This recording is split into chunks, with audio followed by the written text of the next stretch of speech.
et elle est précieuse à ses yeux. Approchez-vous de lui, alors vous aussi, comme des pierres vivantes, vous servirez à construire la maison de l'Esprit Saint. Vous formerez une communauté de prêtres saints pour offrir des sacrifices selon l'Esprit de Dieu, et Dieu les acceptera à cause de Jésus-Christ. En effet, dans les livres saints, Dieu dit: Regardez, j'ai choisi une pierre précieuse, et je la pose dans la ville de Sion comme pierre principale. Celui qui s'appuie sur elle ne sera pas déçu. Pour vous qui croyez, cette pierre vous donne de l'honneur. Mais pour ceux qui ne croient pas, la pierre que les constructeurs ont rejetée est devenue la pierre principale de la maison. Et ailleurs, on lit encore: c'est une pierre qui fait perdre l'équilibre, un rocher qui fait tomber. Les gens se cognent contre elle parce qu'ils refusent de croire à la parole de Dieu, et c'est cela qui devait leur arriver. Mais vous êtes la race choisie, la communauté des prêtres du roi, la nation sainte. Vous êtes le peuple que Dieu a choisi pour annoncer les grandes choses qu'il a faites. Il vous a appelé à sortir de la nuit pour vous conduire vers sa lumière magnifique. Autrefois, vous n'étiez pas le peuple de Dieu, mais maintenant, vous êtes son peuple. Autrefois, Dieu n'avait pas pitié de vous, mais maintenant, il a pitié de vous. Amis très chers, vous êtes des gens de passage et des étrangers sur cette terre. C'est pourquoi je vous le demande, ne suivez pas les désirs mauvais qui luttent contre vous. Au milieu de ceux qui ne connaissent pas Dieu, ayez une belle conduite. Alors, s'ils vous accusent faussement de faire le mal, ils verront vos bonnes actions, et ainsi, le jour où Dieu viendra, ils lui rendront gloire. Obéissez aux autorités à cause du Seigneur, au roi parce qu'il est le chef de tous, et aussi au gouverneur. Le roi les envoie pour punir ceux qui font le mal et féliciter ceux qui font le bien. Dieu veut ceci. Par vos bonnes actions, fermez la bouche aux gens stupides et ignorants. Conduisez-vous comme des personnes libres, mais votre liberté ne doit pas devenir comme une couverture pour cacher des actes mauvais. Conduisez-vous plutôt comme des serviteurs de Dieu. Ayez du respect pour tout le monde. Aimez vos frères et vos sœurs chrétiens. Honorez Dieu, respectez le roi. Vous, les serviteurs, obéissez à vos patrons avec respect. Obéissez non seulement aux patrons qui sont bons et aimables, mais aussi à ceux qui sont difficiles. Vous supportez peut-être des souffrances que vous ne méritez pas, et cela parce que vous voulez rester fidèle à Dieu. Eh bien, c'est une belle chose. En effet, si vous avez fait le mal, quel mérite avez-vous à supporter les coups? Mais si vous souffrez avec patience, quand vous avez fait le bien, c'est une belle chose devant Dieu. Oui, c'est à cela que Dieu vous a appelé. Le Christ aussi a souffert pour vous. Il vous a montré le chemin pour que vous suiviez ses traces. Lui, il n'a pas fait le mal. Il n'a jamais trompé personne. Lui, quand on l'a insulté, il n'a pas rendu l'insulte. Quand il a souffert, il n'a menacé personne, mais il a mis sa confiance en Dieu qui juge avec justice. Sur le bois de la croix, il a porté lui-même nos péchés dans son corps. C'est pourquoi nous avons cessé de vivre pour le péché et nous pouvons mener une vie qui plaît à Dieu. C'est par ses blessures qu'il vous a guéri. Oui, vous étiez comme des moutons perdus, mais maintenant, vous êtes revenus vers le berger qui protège vos vies. Pierre, chapitre 3. Vous aussi, les femmes, obéissez à votre mari. Alors, même si votre mari ne croit pas à la parole de Dieu, il sera gagné à la fois par votre conduite, et cela sans parole. En effet, il verra combien votre vie est pure et pleine de respect. Votre beauté ne doit pas être extérieure. Coiffure compliquée, bijoux en or, robe trop élégante. Elle doit être cachée à l'intérieur de vous-même. Un cœur doux et calme. Voilà la beauté qui a beaucoup de valeur pour Dieu et elle ne disparaît pas. Autrefois, les femmes croyantes qui espéraient en Dieu avaient cette beauté-là parce qu'elles obéissaient à leur mari. Par exemple, Sarah obéissait à Abraham et elle l'appelait « mon maître ».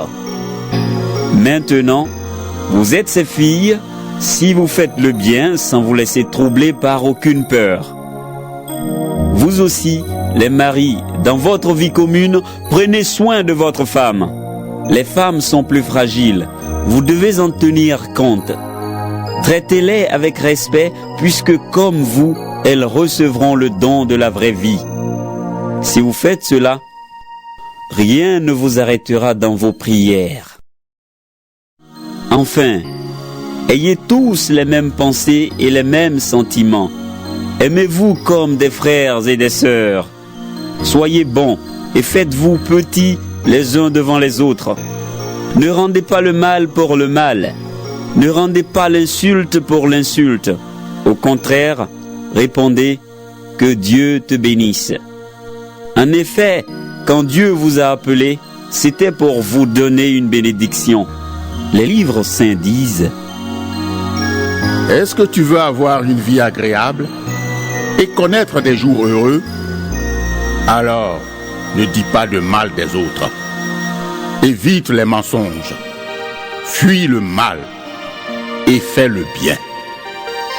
Recherche la paix et poursuis-la. Oui, les yeux du Seigneur se tournent vers ceux qui lui obéissent. Ses oreilles entendent leurs cris, mais il s'oppose à ceux qui font le mal. Si vous cherchez à faire le bien de tout votre cœur, qui vous fera du mal? Et puis, si un jour vous souffrez parce que vous faites le bien, quel bonheur pour vous! N'ayez pas peur des gens et ne vous laissez pas troubler, mais reconnaissez dans vos cœurs que le Christ seul est saint, il est votre Seigneur.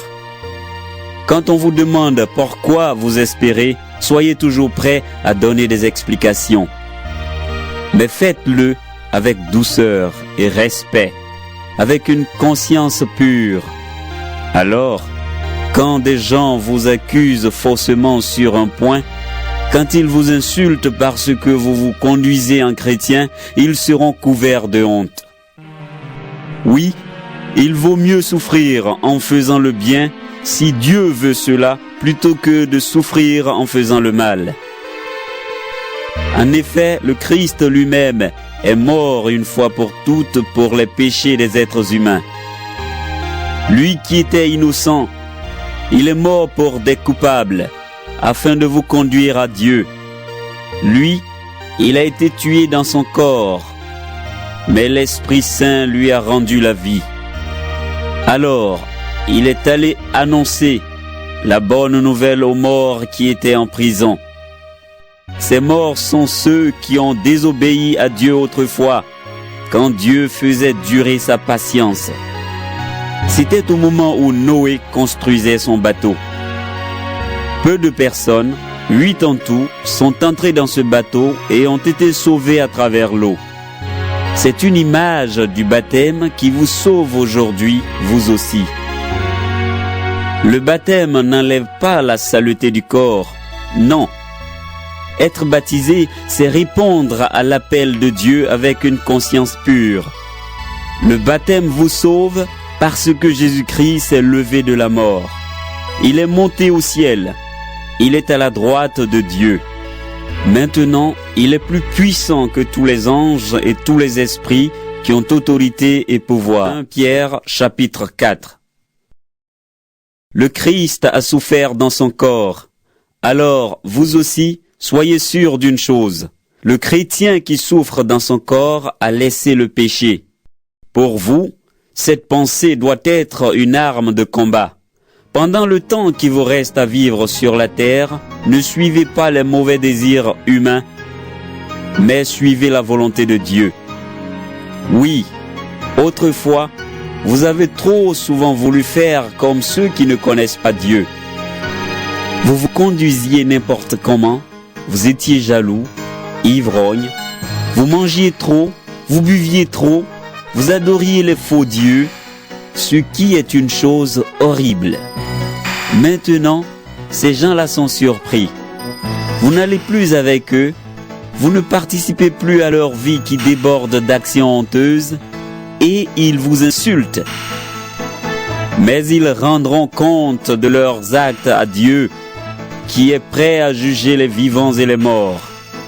C'est pour cela que la bonne nouvelle a été annoncée même aux morts. Ils ont été jugés selon ce qu'ils ont fait, comme tous les humains. Mais maintenant, grâce à l'Esprit Saint, ils peuvent vivre selon Dieu.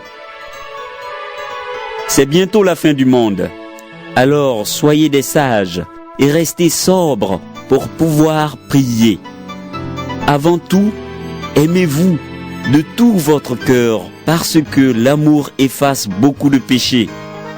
Recevez-vous les uns les autres dans vos maisons sans vous plaindre. Mettez-vous au service des autres selon le don que chacun a reçu. Soyez comme de bons serviteurs qui prennent soin des bienfaits variés de Dieu. Celui qui parle doit être le porte-parole de Dieu. Celui qui sert doit servir avec la force que Dieu donne.